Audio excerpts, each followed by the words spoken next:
নমস্কার বন্ধুরা, লিলি রান্নাঘর চ্যানেলে সবাইকে স্বাগত জানাই। আমি লিলি। আজকে আমি আটা আর আলু দিয়ে দারুণ একটা নাস্তা করেছি। বন্ধুরা, এই জলখাবারটি কিন্তু বাচ্চাদের লাঞ্চ বক্সে দিতে পারেন। খুবই ভালো, হেলদি, আর খেতেও কিন্তু খুবই টেস্ট। ভিডিওটি ভালো লাগলে লাইক শেয়ার করুন। যারা আমার চ্যানেলে নতুন তারা অবশ্যই সাবস্ক্রাইব করে আমার পাশে থাকুন। এরকম সুন্দর সুন্দর সিম্পল ভিডিও পেতে সবসময়ের জন্য চেষ্টা করি বন্ধুরা ঘরোয়া উপকরণ দিয়ে আপনাদেরকে দেখাতে রান্নাগুলো বা জলখাবারের রেসিপিটা।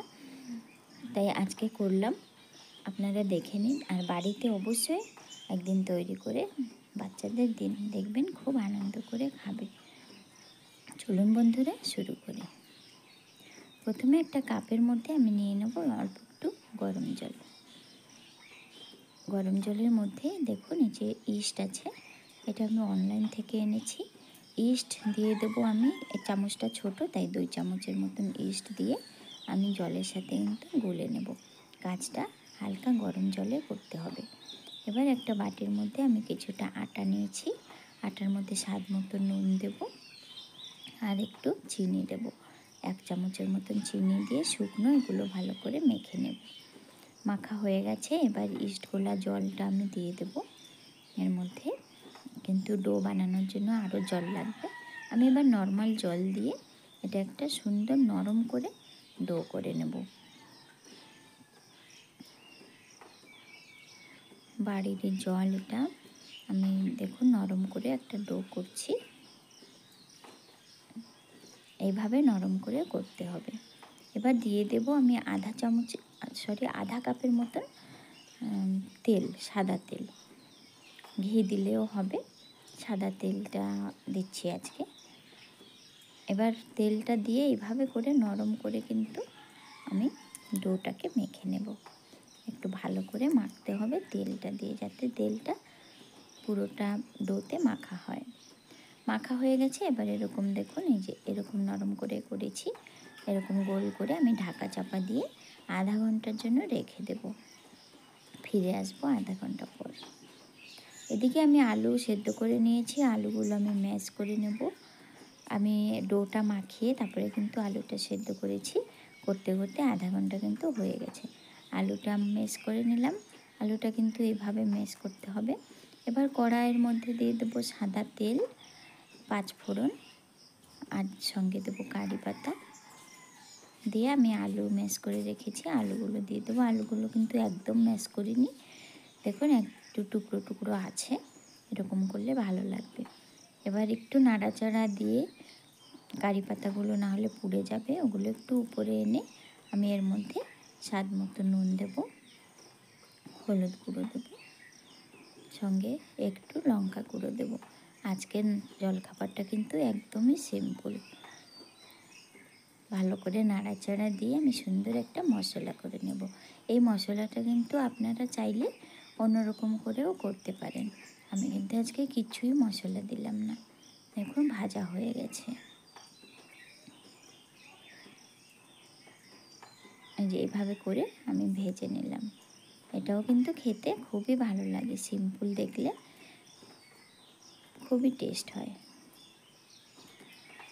এবার চলে এলাম ডোর কাছে। দেখুন ইস্ট দেওয়াতে কিন্তু অনেকটা ফুলে উঠেছে। আর বন্ধুরা, ইস্ট যারা ব্যবহার করেছেন তারা কিন্তু বুঝতেই পারবেন ইস্টের গন্ধটা কতটা সুন্দর। আমি এখানে গুঁড়ো, যে আটার গুঁড়োটা দিয়ে আমি এগুলো একটা সুন্দর শক্ত ডো করে নেব, নাহলে কিন্তু এখনই হাতে লেগে যাবে। তার জন্য আমি গুঁড়ো আটা দিয়ে এভাবে করে, যাতে হাতে না লেগে যায়, এভাবে করে যেমন রুটি করি আমরা তেমনি একটা ডো করে নেব। আটা কিন্তু এখানে অনেকটাই লাগবে। এভাবে করে ভালো করে আমি মেখে নিচ্ছি। মাখা হয়ে গেছে, দেখুন একটা সফট একটা ডো হয়েছে। এবার আমি এখান থেকে একটা লেচি কেটে নিয়ে আমি কিন্তু রুটির আকারে বেলে নেব। আটা দিতে হবে, গুঁড়ো আটা দিয়ে দিয়ে কিন্তু আমি বেলবো রুটির মতন করে। আমার সঙ্গে থাকুন বন্ধুরা, দেখবেন খুবই ভালো লাগবে। বাড়িতে করে বাচ্চাদের লাঞ্চ বক্সেও দেবেন। আপনারা চাইলে একটু টমেটো সস দিতে পারেন, কিছুও দিতে পারেন ভেতরে, ভালো লাগবে। আপনার বাচ্চারা যা পছন্দ করে তাই দিয়ে কিন্তু করা যায়। আর ইস্ট দেওয়াতে কিন্তু বন্ধুরা গন্ধটা খুব সুন্দর, এই জলখাবারের একটা টক টক দই দই গন্ধ আসে, খুবই ভালো লাগে। এবার আমি আলুর মশলাটা দেখুন এইভাবে করে একটু লম্বা আকারে কিন্তু আমি দিয়ে দেবো আলুটা।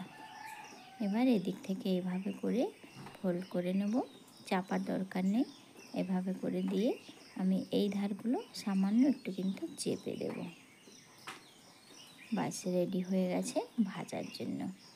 এভাবে করে আমি প্রথমে কিন্তু আমি বেলে নেব, অনেকগুলো করব। আর এখানে দেখুন আমি আটা ছড়িয়ে দিয়েছি, আটার উপরে আমি এভাবে বেলে বেলে রেখেছি। বন্ধুরা দেখুন আমি 5টা বেলেছি, প্রথমে কিন্তু এইটা বেলেছি, তাই আমি প্রথমে এইটাকেই ভাজবো। এবার কড়াই বসিয়ে দিয়েছি, তাওয়ায় আমি প্রথমে শুকনো খোলাতেই এটা একটু ভেজে নেব, তারপরে কিন্তু আমি তেল দেব। আজকের নাস্তাগুলো আমি তেল দিয়ে করব, কেননা আমার একটা ছেলে আবার ঘি পছন্দ করে না, তাই তেল দিয়েই ভাজবো। 2 পিঠ ভাজা হয়ে গেলে আমি কিন্তু এর মধ্যে সামান্য একটু সাদা তেল দেব, সামান্যই দিতে হবে, বেশি দেব না। সামান্য একটু সাদা তেল দিয়ে আমি কিন্তু এপিট এপিট করে, আর দেখুন বন্ধুরা প্রথমেই কিন্তু ভাজতে হবে এই যে যে মোটা পাশটা আছে জলখাবারে, দেখুন যেই পাশটা ফোল্ড করেছি ওই পাশটা কিন্তু প্রথমে একদম আঁচটা লো করে আমার আস্তে আস্তে করে ভাজতে হবে, কেননা ওই পাশটা কিন্তু খুবই মোটা। 1 পিঠ হয়ে গেছে, দেখুন কত সুন্দর হয়েছে। আবার আর 1 পিঠও আমি আস্তে আস্তে করে একটু চেপে চেপে আমি ভেজে নেব। 1 পিঠ বেশি ভাজতে হয় না, এই মোটা পিঠটাই কিন্তু বেশি সময় একটু লাগে, আস্তে আস্তে করে ভাজা যায়। এভাবে করে আমি সুন্দর করে এই প্রসেসে কিন্তু সবগুলো আমি নাস্তা ভেজে উঠাবো। দেখুন দেখতে খুব সুন্দর হয়েছে। এভাবে করে ধারগুলো কিন্তু একটু চেপে চেপে ভাজতে হবে। সবগুলো জলখাবার রেডি হয়ে গেছে, দেখুন বন্ধুরা আমি কতগুলো করে নিয়েছি। যদি ভিডিওটি ভালো লাগে লাইক শেয়ার করুন, আর অনুরোধ করি বন্ধুরা অবশ্যই বাড়িতে একদিন করুন, দেখবেন খুবই ভালো লাগে। তাহলে বন্ধুরা দেখা হবে আর একটা সুন্দর রেসিপিতে। ভালো থাকুন, সুস্থ থাকুন, আর সম্পূর্ণ দেখার জন্য অনেক অনেক ধন্যবাদ। আর আমাকে যারা সাপোর্ট করছেন তাদেরকে অসংখ্য ধন্যবাদ। যারা আমার চ্যানেলটি কমেন্ট করেছেন তাদেরকেও অনেক অনেক ধন্যবাদ। তাহলে বন্ধুরা দেখা হচ্ছে